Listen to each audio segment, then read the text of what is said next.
And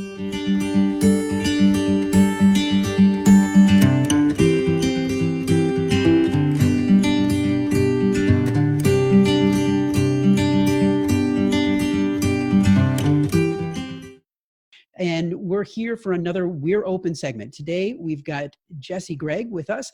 Jessy is the owner of Seams, which is a fabric store in East Lansing. And I'm really excited to be able to share the story with you because they're doing some really cool things to be able to help our first responders. Jessy, thanks so much for being with us today. Yeah, anytime. For someone that has never been to Seams before, why don't you tell me the story? Tell me a little bit about your store and let someone know exactly what it is. Sure. We are a very small footprint fabric store downtown East Lansing. April is our 1-year anniversary, so this is kind of a bittersweet month for me because not exactly how we wanted to be celebrating April. We were going to try and do some special events in the store, and obviously that's not possible right now with social distancing. So I have a neat little niche downtown. I'm right on Grove Street, right across from the Grove Street parking garage. And I'm right next door to a longtime local yarn store, Woven Art, that's been there for, I think, 16 years now. And so there was kind of a unique opportunity last year when the gallery that was occupying the storefront next to hers decided not to renew their lease, which is obviously very sad. We missed the Grove Gallery. But it was an opportunity for me to move in and kind of complement what was happening next door with yarn and knitting. And then I am in the front half of that second storefront with fabric and sewing supplies. So we teach sewing classes, we sell fabric, primarily garment fabric, which is different than quilting fabric. People who don't know about fabric probably don't realize that, but I do have a little bit of quilt cotton. And then we mostly sell clothing patterns, and then we do some other classes as well, basic sew classes. So I've got about 400 square feet there, and we just got it packed up to the ceiling with fabric and patterns and sewing supplies. And we call ourselves jointly the Textile District. Woven Art and Seams makes the East Lansing Textile District. So fun little spot downtown. I heard the story of what you're doing. And for all of you that don't know this, Seams is really doing some really cool things to be able to mobilize people that are sewers, that are willing to help in any way that they can to be able to impact the first responders. Tell me more about where this came from and why you decided to do this. So what happened, Meg, who owns the yarn store next door, was teasing me the other day. She said that chaos is attracted to me, which is probably true. I don't know, I get involved with these things. But what happened was, gosh, now about almost 2 weeks ago, I would say, I started getting Facebook messages from people just in my friend group about this hospital in Colorado, the Deaconess Hospital, that had put out a call for people to sew fabric face masks. With just the way that this coronavirus has swept the globe, kind of moving from country to country, now we're one of the last places to get it, and we are facing a just devastating shortage of personal protective equipment for our doctors and nurses. And so some hospitals that are preparing are kind of exploring second options, really not for their first responders, not for the doctors and nurses that are on the front line, but for the less vulnerable people in the hospital, lab technicians, people in like maybe OBGYN offices where they're not expected to be in contact with people who are infected with the virus, but still need to have some level of personal protection. And then also the people that we've been hearing from that need it are assisted living facilities and home healthcare agencies. So I started getting these messages through Facebook saying, this hospital in Colorado is doing this, so maybe this is something you could get involved in. And then almost at the same time, I started getting requests from people who were looking for these masks. The first people to contact us was Bright Star Home Care. So they're a home healthcare agency. And they wanted, I think, 150 masks for their people who were going out into homes. And basically just, at this point, we should all be acting like we might have been exposed and we shouldn't be breathing on each other, right? So this is just a protective barrier that goes over the nose and the mouth that contains your own personal droplets in your own personal space. So at that point, knowing that there was an interest in sewing them and also an interest in receiving them, I just mentioned on my personal Facebook page that if anybody was interested in working on this project, that they could join me on my Seams community page. So that's usually an area where people would share their makes. So if they have sewn a project and they want to kind of show it off, or if they want to get a little feedback, or maybe ran into a technical problem, they can post it in that group and get feedback from me, but also from other customers. And it's just kind of a community place where we sort of bond. And then that very quickly became all face masks all the time, and it's just completely exploded from there.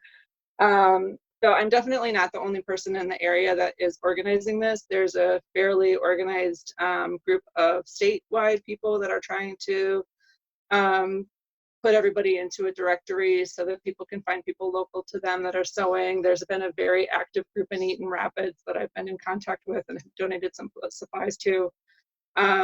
But with my kids home and with my other responsibilities for, store stuff, that even though it's not open, I still have things I need to do. And then city council stuff that's coming in as well. What really made the sense was for me to be an organizer. So I have just really tried to keep people supplied with supplies. There's a nationwide elastic shortage now. We didn't see that coming 2 weeks ago, but with everybody sewing these things, elastic has become very difficult to get. And now people are running out of thread because they've been sewing a lot and they weren't maybe necessarily expecting to. So I've been ordering through my wholesalers, and then just we're trying to keep it as contact free as possible. So my front porch has become sort of a buffet of mask making supplies.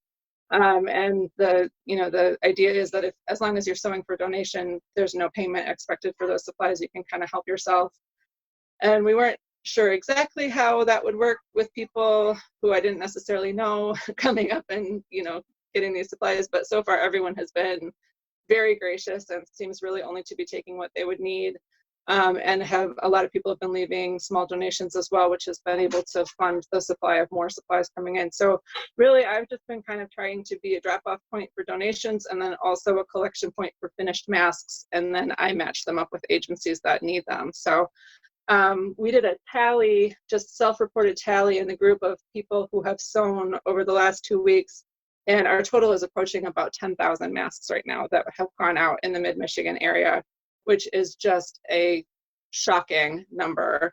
And then every day I have more requests from people, sometimes staff at certain hospitals, or sometimes whole, assisted living facilities or something. And then actually today I got an email from our fire chief in East Lansing, who's our emergency manager, saying that they would be willing to be a collection point as well.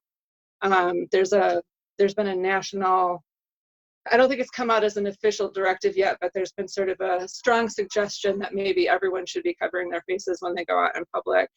And so that's kind of scared us a little bit, I guess, because we're already sewing as fast as we can and there might be a greater demand. But I'm going to try to do a few more tutorial videos on the site once things calm down, although things have not calmed down, so maybe I shouldn't say that, but that would maybe be enough to walk somebody who hasn't sewn before through creating one of these. So that's kind of my goal for the weekend. We'll see if I can get that.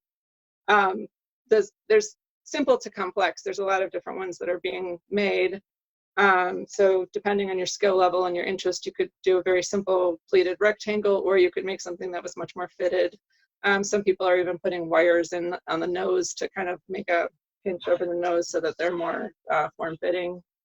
So kind of get into as deep or as little as you want to if you want to just start learning these things. So if somebody really wants to help in this aspect, they're hearing the story and they are inspired to be able to get their sewing machine going as well, how can they get involved? Well, the easiest way to get involved is to just make some of them. Our Facebook page, Seams Community Facebook page, has been kind of we've got several different tutorials that are available at different places on the internet that we've pinned there so that people can kind of see a couple different options. And then some of the members have gotten a little bit more complex with it and have posted tips and tutorials of their own.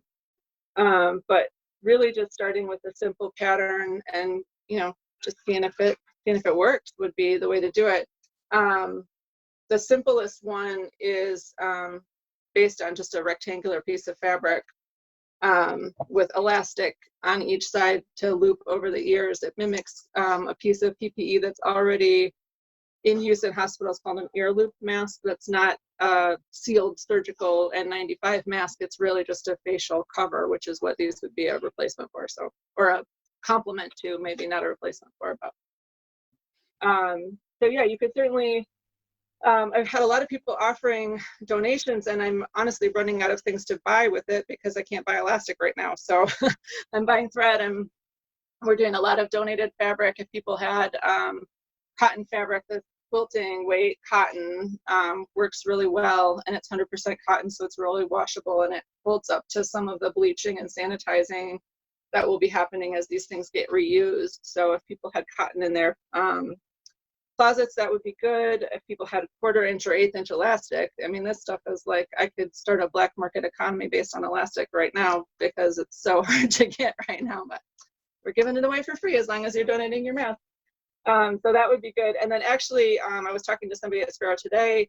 We've got groups of people in the area that are starting to 3D print plastic face shields, and they need 3/4 inch elastic and 1 inch elastic. So that is too big for us for masks, but if people had 3/4 inch or 1 inch elastic, we could probably get that to some people that could use it as well. So just going through your own personal supplies and seeing if you had things that would work would be good. I know that your store is currently closed, that but that will change. We are very much looking forward to the day that we're open again.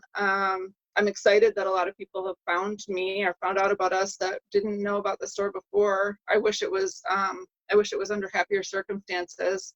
I was telling somebody the other day, if you told me 2 months ago that there was going to be some sort of nationwide community service project that would mobilize people to pull out their sewing machines for the first time in 20 years, I would have been thrilled. Not really thrilled that this is what we're doing, but I'm thrilled that we can help in some way. So that's, that's positive. And really the community has been amazing. I think there's 2 other women that are really helping me to organize on the Facebook page, Sarah Williams and Jana Nichols. Jana's actually sewing specifically for the Lansing Police Department. They've put out a call to masks for their own officers, and then they're also using them with people that they encounter in the community and passing them along to people who could need them. So they've got drop-off locations. So if people want to find out more about your shop, where should they go? Sure. Probably, well, you can send me an email. Shop, SHOP, at Seams, SEAMS, because we love puns and sewing, seamsfabric.com. You can sign up for my newsletter. You can also find us on Facebook at Seams, Seams Fabric, and then we also do a lot on Instagram, Seams Fabric on Instagram as well. So those are great places to find out about things. I am still getting some merchandise in because I had back orders that were placed before we were closed. So I still have fun pictures of new things coming in that I could share. Unfortunately, you're not allowed to buy them right now, but that day will come.